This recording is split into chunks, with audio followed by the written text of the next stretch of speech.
Lord Macaulay की जो शिक्षा पद्धति है, लाड होगा, वो कहते हैं ना लाड साफ होगा अपने घर का।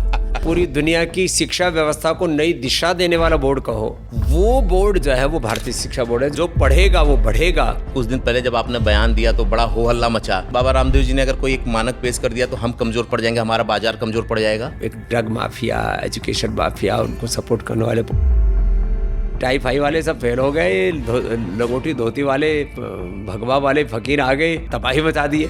झूठ के लोगों ने जो महल खड़े कर रखे थे वो सब ढह रहे। ऐसा तो नहीं कि यहाँ पढ़ाई जो पढ़ाई जाएगी पूर्ण रूप से आध्यात्मिक होगी, बल्कि साइंटिफिक ना होकर के आध्यात्मिक होगी। कुछ लोग ऐसे ही मिथ्यारोप घड़ते रहते हैं, उनसे कोई फर्क नहीं पड़ता। सबसे ज्यादा लुटाई पढ़ाई में और दवाई में हो रही है और मिलना कुछ नहीं। क्या इंडिया के लोग दूसरे देशों को अपने यहाँ ला सकते हैं या इसमें स्कोप है? एजुकेशन का सबसे बड़ा सेंटर हब भारत बनेगा। स्वामी रामदेव जी कुछ ऐसी चीजें बताते हैं कि अगर उनके डाइट प्लान को कोई फॉलो कर ले तो उसकी उम्र जल्दी पता नहीं चलेगी और जल्दी बूढ़ा नहीं होगा, बिल्कुल उनकी तरह। तो मनुष्य 100 की बजाय आप घोड़े के साथ रेस लगा रहे थे। 65 से लेकर के 85% तक लोग जीवन को ऐसे ही बावड़ेपन के साथ जी रहे हैं। किसको सबसे बड़ी चुनौती मानते हैं? फेसबुक में घुसा हुआ, कोई यूट्यूब में घुसा हुआ। मैंने अपना काम करेंगे, इस फालतू की चीजों पर ध्यान दें। अरे सब ठीक है, चल रहा है, चलने दो। मुगल आक्रांता आए, आज अपने ही स्वजनों को करीब 20 करोड़ की संख्या में कन्वर्ट कर लिए। बहुत उसका खामियाजा भोगना पड़ा है,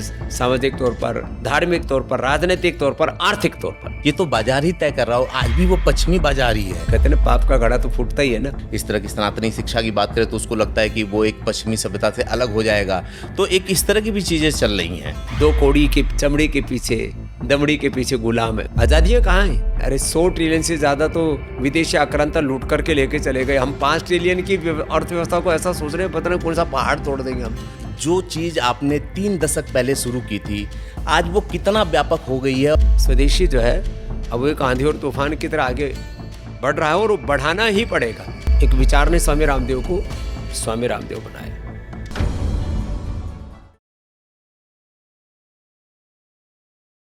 योग और आयुर्वेद आज किस बुलंदी पर है ये तो जग जाहिर है। आज लोग अगर एलोपैथ में ना जाएं तो आयुर्वेद में जरूर आना चाहते हैं, उनकी पहली चाहत भी बन गई है। लेकिन ये पूरी यात्रा अगर एक नाम न लिया जाए तो अधूरी होगी, या फिर यूं कहें कि इतिहास के साथ बेईमानी होगी। मैं बात उनकी कर रहा हूं जिन्होंने योग को गांव-गांव और घरों-घरों तक पहुंचाया और आज आधुनिक भारत के सबसे चर्चित योग गुरु हैं। इतना ही नहीं, बल्कि पतंजलि साम्राज्य के संस्थापक भी हैं और करोड़ों लोगों के लिए प्रेरणा स्रोत। एक मज़ेदार बात, आपने तमाम योग करने वाले लोगों को मेरे चैनल पे देखा होगा और उन्होंने ये कहा कि हम तो स्वामी रामदेव जी के चेले हैं। तो आज मैं स्वामी रामदेव जी के साथ बैठा हूँ और आइए बात करते हैं और ये भी बात करते हैं कि आने वाले वक्त में ये कितना बड़ा मौका है भारत के उन लोगों के लिए जो कुछ करना चाहते हैं। स्वामी जी बहुत बहुत स्वागत है। सर्वेश जी आपको बहुत बहुत प्रणाम और आशीर्वाद। आप ऐसे ही यशस्वी रहें और अपने विचार और अपने संकल्पों के पुरोधा बन करके, ध्वजवाहक बन करके आगे बढ़ते रहें। मैं बहुत एक्साइटेड हूँ आपसे बात करने के लिए, वो मेरी आवाज़ में लग रहा होगा। सबसे पहला सवाल तो यही है कि जो चीज़ आपने 3 दशक पहले शुरू की थी, आज वो कितना व्यापक हो गई है और कितने लोगों को आने वाले वक्त में रोजगार के भी अवसर मिलेंगे और डॉक्टर की उपाधि भी मिलेगी। खुद देश के प्रधानमंत्री जी स्वदेशी के ब्रांड एम्बेसडर बन गए। दूसरे देशों पर किसी भी प्रकार की निर्भरता से हमें मुक्त होना पड़ेगा। भारतीय मानस में प्रज्ञा की अल्पता है नहीं। आज भी पूरी दुनिया में जितने भी शीर्ष मेधा के काम हैं उनमें भारतीय मेधा का एक बहुत बड़ा योगदान है। तो अभियान स्वदेशी का सभी प्रकार से, मैं इसको खाली एक योग से आयुर्वेद से मात्र जोड़ करके नहीं देखता हूँ। जीवन के सभी घटकों में स्वदेशी जो है अब वो एक आंधी और तूफान की तरह आगे बढ़ रहा है और वो बढ़ाना ही पड़ेगा और इसका कोई विकल्प नहीं है। आज भारत की अर्थव्यवस्था को हम कहते हैं हम 5 ट्रिलियन, अरे 100 ट्रिलियन से ज़्यादा तो विदेशी आक्रांता लूट करके लेके चले गए। हम 5 ट्रिलियन की अर्थव्यवस्था को ऐसा सोच रहे हैं, पता नहीं कौन सा पहाड़ तोड़ देंगे हम। अरे हमें 50 ट्रिलियन तक जाना है, उसके बारे में हमें एक रोड मैप तैयार करना पड़ेगा आने वाले 15, 20, 25 सालों में। मैं अभी सिंगापुर और हांगकांग की यात्रा पर था और मैंने देखा नॉर्वे का एक छोटा सा फंड, नॉर्वेज उसको बोलते हैं, इन्वेस्टमेंट फंड, $3 ट्रिलियन उसकी वैल्यू है। $3 ट्रिलियन और आबादी कितनी है नॉर्वेज की? 55 लाख की। कुल देश की जीडीपी कितनी है? 35 लाख करोड़ की। तो कुछ नए इनिशिएटिव हमें लेने पड़ेंगे फाइनेंशियल सेक्टर में, हेल्थ में, एजुकेशन में, रिसर्च में, इनोवेशन में, और देश के लोगों को एक ऊर्जा के साथ खड़ा करना पड़ेगा। स्वाभिमान सबसे बड़ा तत्व होता है सर्वेश जी। एक बोर्ड बहुत चर्चे में है जिसकी जिम्मेदारी आपके पास है, भारतीय शिक्षा बोर्ड। और ये कहते हैं कि जो हमारी युवा पीढ़ी को कहीं ना कहीं आज मतलब खोखला कर रही है वो लॉर्ड मैकाले की जो शिक्षा पद्धति है। तो भारतीय शिक्षा बोर्ड क्या है, आप स्वदेशी की बात कर रहे हैं और शिक्षा में परिवर्तन की भी बात कर रहे हैं और ये चर्चे में भी है, तो क्या स्वरूप है और फ्यूचर में किस तरह का ये रूप लेने वाला है हिंदुस्तान? वैसे तो मैंने करीब 30 साल से लॉर्ड मैकाले को मैकाले कहना शुरू किया है। लॉर्ड होगा, वो कहते हैं ना, लॉर्ड साहब होगा अपने घर का। दूसरी बात यह है कि किसी भी देश का मानस कैसा है उसके अनुरूप वहाँ के देश के नागरिक तैयार होते हैं। एक विचार ने स्वामी रामदेव को स्वामी रामदेव बनाया। आजीविका आयुर्वेद का, स्वदेशी का और स्वाभिमान का अभियान यदि इतना ऊंचाई पर पहुंचा है तो इसके पीछे हेतु और सेतु तो एक विचार है ना। तो भारतीय मानस से ऐसे व्यक्तित्व, नेतृत्व, चरित्र घड़ना जो वैश्विक, भारतीय वैश्विक नागरिक, भारतीय मेधा से युक्त ऐसे वैश्विक नागरिक जो समाज जीवन के, राष्ट्र जीवन के, विश्व जीवन के विविध क्षेत्रों में अपनी प्रतिभा के द्वारा नए प्रतिमान घड़ें, ऐसे व्यक्तित्व निर्माण का जो बोर्ड है, एक तरह से वन नेशन वन बोर्ड कहो या पूरी दुनिया की शिक्षा व्यवस्था को नई दिशा देने वाला बोर्ड कहो, जिसके अंदर कंटेंट भी है, जिसमें दृष्टि भी है, जिसमें दक्षता भी है, और जीवन के सब प्रकार की सफलता को अर्जित करते हुए मनुष्य अपनी निजता से ना हटे, अपनी चेतना से ना गिरे, वो बोर्ड जो है वो भारतीय शिक्षा बोर्ड है। जो हमारे श्रद्धेय NP सिंह जी, जो हमारे बोर्ड के चेयरमैन हैं, जो प्रशासनिक सेवाओं का बहुत एक लंबा जिनका अनुभव है, माने भारतीय मानस, भारतीय ज्ञान परंपरा और भारतीय मेधा के साथ साथ में उसमें सारे वैश्विक संदर्भों को समाहित करके, माने न्यू वर्ल्ड के साथ पूरा हमारा अलाइनमेंट भी रहे, और जो है जितने भी कॉम्पिटिटिव एग्जाम्स हैं उसमें भी हमारे बच्चे और सर्वोपरि रहे, और वो हमने करके दिखाया। आज भारतीय शिक्षा बोर्ड के जो हमारे 2 सबसे बड़े प्रयोगशालाएं, पतंजलि गुरुकुलम और आचार्य कुलम, सबसे ज़्यादा कॉम्पिटिशन्स में बच्चे, सबसे बड़ा रिजल्ट किसी का, बाकी के रिजल्ट तो जो है 3, 5, 7, 10% में खिंच जाते हैं। माने कितना 36% यदि किसी का रिजल्ट है तो हमारे विद्यालय के विद्यार्थी। तो खैर सब प्रकार से बोर्ड की, माने उसकी वैधानिकता एक राष्ट्रीय बोर्ड की, और उसकी समकक्षता भारत और भारत के बाहर जितने भी इंस्टीट्यूशंस, मैंने 12वीं के बाद बच्चे को भारत में या विश्व के किसी भी विश्वविद्यालय में शिक्षा पानी है, उसके लिए उसको समकक्षता रहेगी।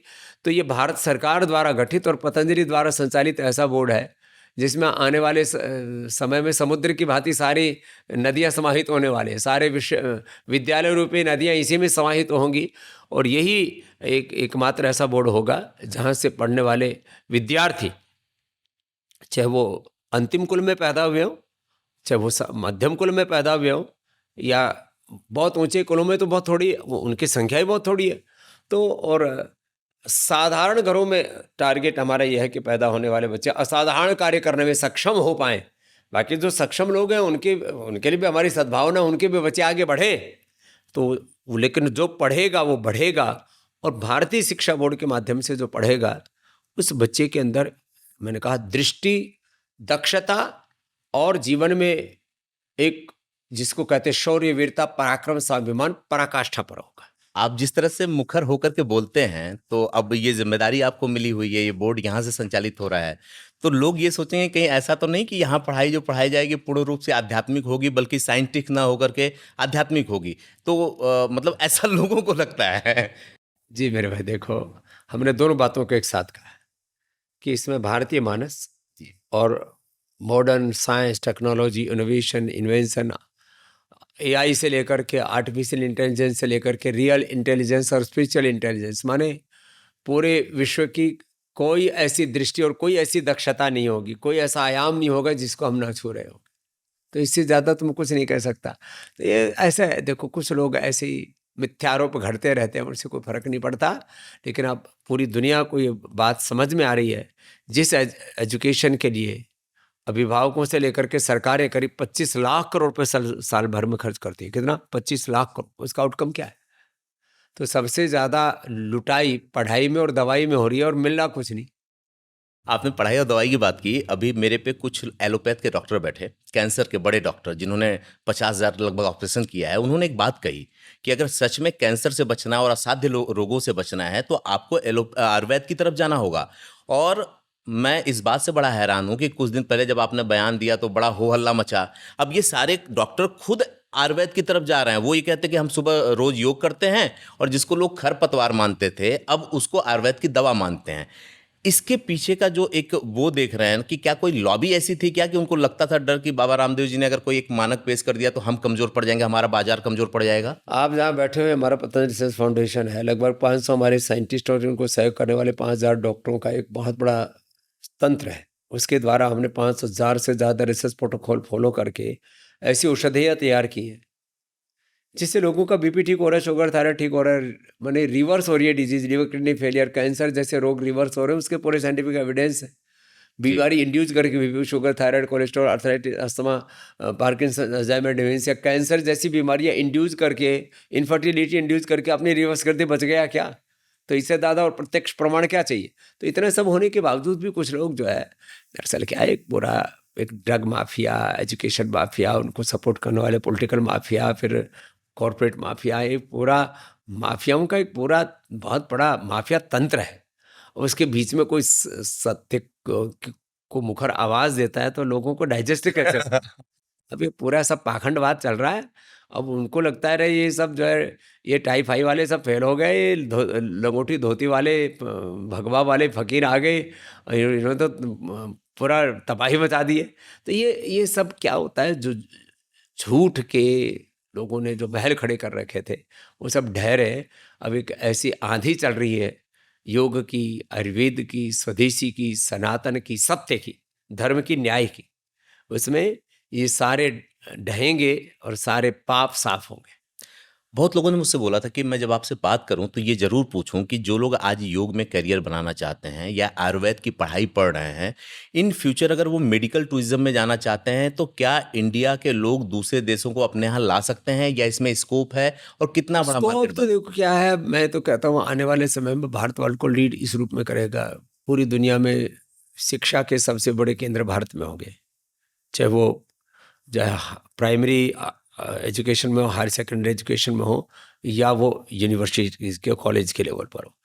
एजुकेशन का सबसे बड़ा सेंटर हब भारत बनेगा। हेल्थ का जो वेलनेस की बात हो, अलग अलग प्रकार का वेलनेस हो, चाहे वो आयुर्वेद के से योग जो प्राचीन हमारा है, जो उसमें जो है सब प्रकार से लोगों को spiritual health, religious health, knowledge tourism, spiritual tourism, religious tourism और एक इंटीग्रेटेड टूरिज्म। तो पूरी दुनिया के लोग भारत में आने वाले, तो आने वाला जो 5, 10, 15 सालों का जो परिदृश्य है, जैसे आज से 30 साल पहले जो कभी किसी ने नहीं सोचा, विज्ञान और तकनीकी से लेकर के सूचना प्रसारण से लेकर के अलग अलग क्षेत्रों में वो आज हम देख रहे हैं ना।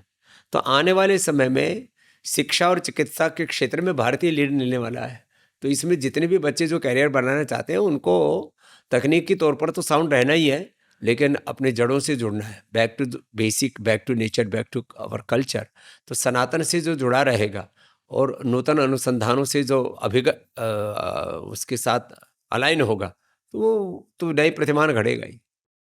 हाँ, ये बात तो सही है कि 30 साल पहले किसी ने ये भी नहीं सोचा होगा कि स्वामी रामदेव जी जिस चीज़ को लेके गली-गली तक जा रहे हैं, उसको ढूँढते हुए लोग अब पतंजलि आएँगे।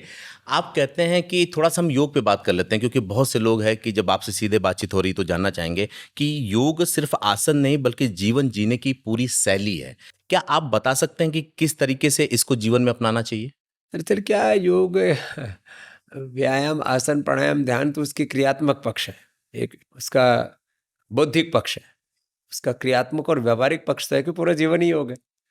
और आप योग करते हैं और अपने कर्मयोग करते हैं, उसका परिणाम सारी जिंदगी है। योग और कर्मयोग ये तो आप करते हैं और बाय प्रोडक्ट रूप में आपको हेल्थ, वेल्थ, सक्सेस सब कुछ मिलता है ना। तो योग को ऐसे कुछ लोगों ने चंद ऐसी क्रियाओं में, चंद विधियों में ऐसे बांध दिया, ऐसा नहीं है। योग एक बहुत ही वैज्ञानिक, बहुत ही उत्कृष्ट और सार्वभौमिक एक ऐसी जीवन पद्धति है जिसमें सब कुछ है। और योगमूलक शिक्षा, योगमूलक चिकित्सा, योगमूलक शासन, अतः योगानुशासनम से लेकर के जीवन के हर क्षेत्र में अनुशासन, तो मैंने योग को ऐसी किसी दायरे में नहीं बांधा जा सकता।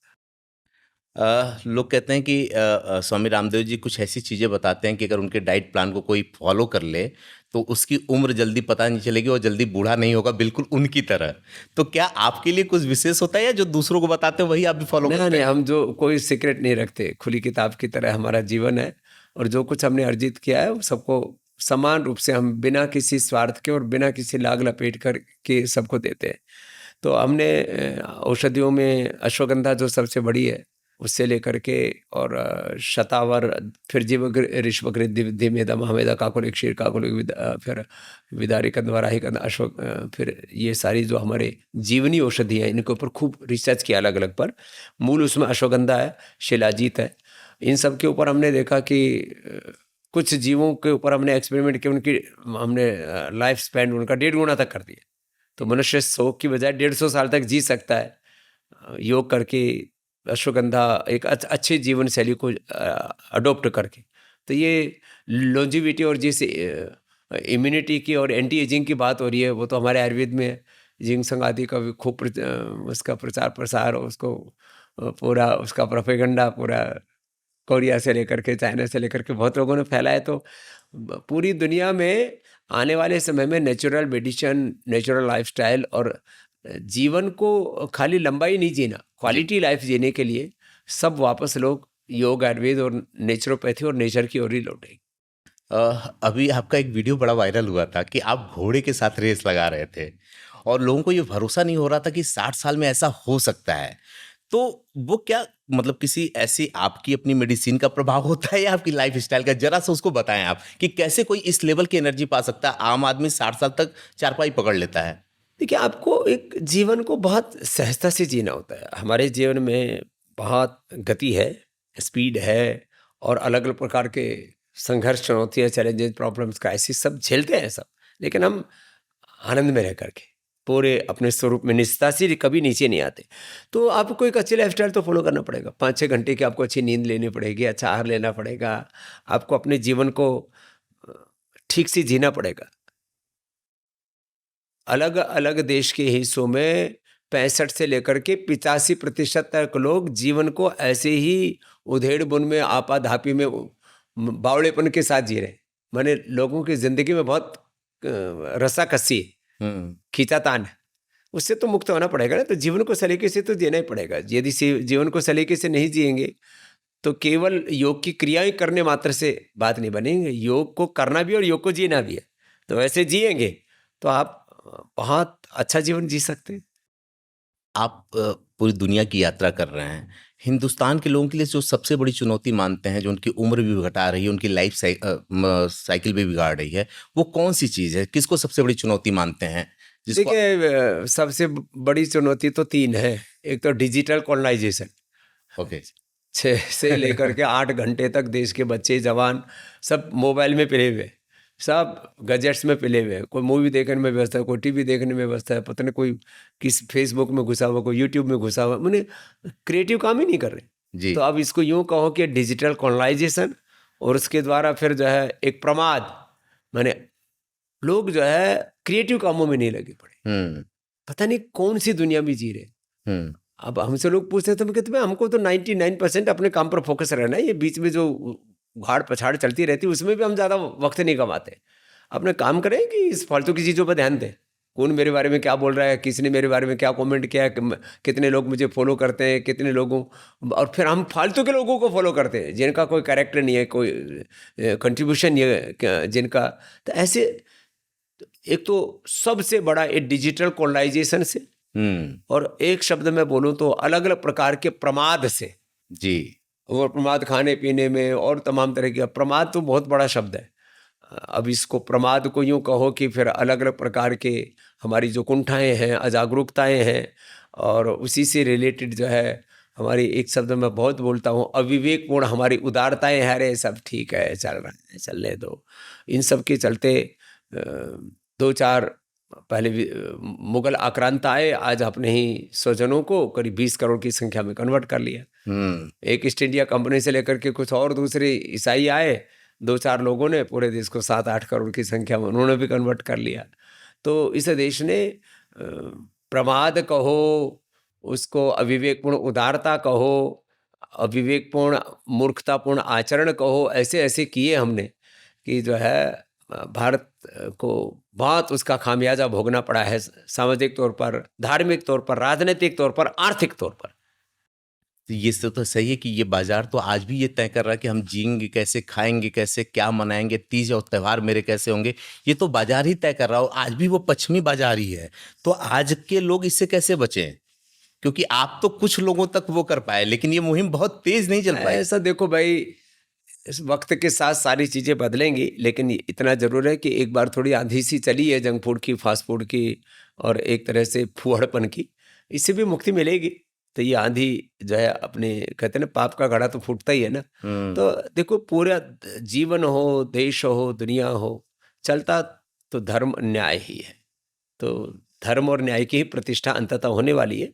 इसमें ज़रूर एक ये पूरा धर्म युद्ध कहो या थोड़ा सा उथल पुथल कहो तो थोड़ी चलती है, लेकिन इसमें भी ये तो धर्मस्ततो जयः सत्यमेव जयते होगा।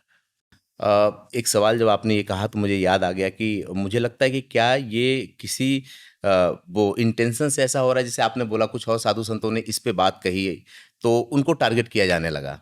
तो क्या ये लग रहा है कि आपको, क्योंकि आप तो देश से बाहर भी हैं, तो क्या कोई ऐसा इंटेंशन है या बस ऐसे ही चल रहा है?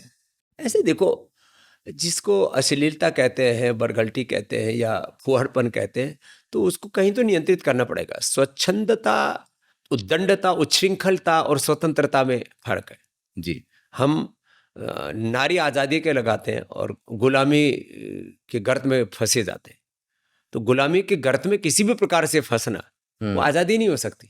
हम खाने पीने की चीज़ों के जो है गुलाम हैं। हम दो कौड़ी के और चमड़ी के पीछे, दमड़ी के पीछे गुलाम है। गुलामी आई है, आज़ादियाँ कहाँ हैं?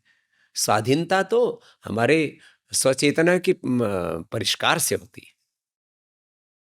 बड़ा कठिन हो गया, आप लोगों पे ये जिम्मेदारी है। और कहीं ना कहीं ये मैं मानता हूँ, जो मुहिम आज से 30 साल पहले आपने चलाया था उससे बहुत लोग जुड़े, बहुत परिवर्तन हुआ। लेकिन अब तो आदमी बोलने से भी डरता है कि अगर हम अपने धर्म की बात करेंगे तो हमको दूसरी तरफ वो कर लेंगे। जैसे कोई अगर इस तरह की सनातनी शिक्षा की बात करे तो उसको लगता है कि वो एक पश्चिमी सभ्यता से अलग हो जाएगा। तो एक इस तरह की भी चीज़ें चल रही हैं। जो अविवेकी लोग हैं, जिनमें बहुत प्रकार की खुद ही जिन्होंने भ्रांतियाँ पाल रखी है, जो जिनके डूज एंड डोंट्स क्लियर नहीं है, उनके लिए समस्या हो गई, हमारे लिए समस्या नहीं। ठीक है, हम वापस उसी मेडिसिन वाले पे आते हैं। क्योंकि जब मैं लोगों को ये बताया कि मैं आपसे मिलने जा रहा हूँ तो उन्होंने मुझसे ये पूछा कि एक बार स्वामी जी से पूछिएगा कि अगर हम उनके थ्रू जुड़ करके व्यापार में आना चाहें, क्योंकि अब सिर्फ आपने योग से लोगों को ठीक ही नहीं किया है, बल्कि एक ऐसा बाजार भी किया है कि जो लोग अलग अलग क्षेत्रों में जड़ी बूटियों पे काम कर रहे हैं, इस तरह पे काम करें, तो वो कैसे आगे बढ़ें, किस तरह का बाजार मिल सकता है? चाहे हमें उद्यमिता की तरफ ध्यान देना पड़ेगा। इसमें खाली योग आयुर्वेद की बात नहीं, उद्यमिता के तो हजारों सेक्टर हैं। हम इतना ही कहते हैं कि योग करो और उद्यमिता के साथ जो आपको भगवान ने ज्ञान दिया है, आपके अंदर सामर्थ्य है और जो आपके सामने अवसर है, उसको अपने पुरुषार्थ से उसमें knowledge, science, technology, innovation, invention के द्वारा आप किसी भी क्षेत्र में आर्थिक समृद्धि के नए प्रतिमान गढ़ सकते हैं। ठीक है, एक आखिरी सवाल, क्योंकि समय की जो बाध्यता है वो उसकी वजह से, जो लोग आपके संस्थान में या जो अपने बच्चों को आपके संस्थान में डालना चाहते हैं, वो कैसे यहाँ तक? नहीं, इसके लिए तो आजकल तो विज्ञान और तकनीकी ने सारी दुनिया खत्म कर दी है। तो पतंजलि गुरुकुलम है, आचार्य कुलम है, पतंजलि विश्वविद्यालय, भारतीय शिक्षा बोर्ड है, इनकी वेबसाइट ऊपर जा करके, और हमने तो ऑनलाइन फ्री कंसल्टेशन शुरू कर रखा है। 180029611111, फिर 89546611112233 ऐसे नंबर आदि हमने ऐसी चीज़ें कर रखी है कि सारे देश के लोग, सारी दुनिया के लोग पतंजलि के साथ अलाइन होकर के और अपनी जो भी समस्याएं हैं, जो अपने जीवन के अंदर जो उनको जिस दिशा में बढ़ना है उसमें वो डायरेक्शन प्राप्त कर सकते हैं। और हमारा जन्म इसी के लिए हुआ है कि हम जो भी कुछ लोगों के भलाई के लिए उपचार के लिए, उपकार की भावना से जो पुरुषार्थ कर सकें वो पुरुषार्थ करते हैं, उससे अर्जित अर्थ को पुनः परमार्थ में लगाते हैं और एक समर्थ और विकसित भारत के लिए प्रतिबद्ध रहते हैं। और जो इस विचार के साथ जुड़े हुए हैं वो एक बहुत बड़े आंदोलन के रूप में इसके साथ जुड़े चुके हैं, जुड़ रहे हैं और जुड़ेंगे। ये बात बिल्कुल सही है और अगर ऐसा नहीं होता तो आज जिस तरीके से एक बहुत बड़ी तादाद में लोग योग और आयुर्वेद को न सिर्फ अपना रहे हैं बल्कि उनको ये लगता है कि जब वो एलोपैथ से हार जाते हैं तो उनको लगता है कि यही वो जगह है जहाँ से वो खुद को रिकवर कर सकते हैं। जैसा कि पिछले दिनों हमने तमाम डॉक्टर्स को देखा। आप लोगों के बहुत से ऐसे सवाल रह गए होंगे जो कि बाकी रह गए होंगे, मैं नहीं पूछ पाया हूँ। अगर दोबारा जब वक्त मिलेगा तो मैं ज़रूर पूछूंगा। लेकिन एक चीज़ जीवन में बहुत अच्छी ज़िंदगी जीने के लिए संयमित होना बहुत ज़रूरी है। और जैसा कि स्वामी जी ने कहा, डू और डोंट क्लियर होने चाहिए। अगर ये क्लियर हो जाए तो जीवन वैसे भी थोड़ा आसान हो जाता है। फिर आखिरी में वही कहूँगा कि आप इंतज़ार करिए एक नए एपिसोड का और मैं इंतज़ार करता हूँ एक नए गेस्ट का।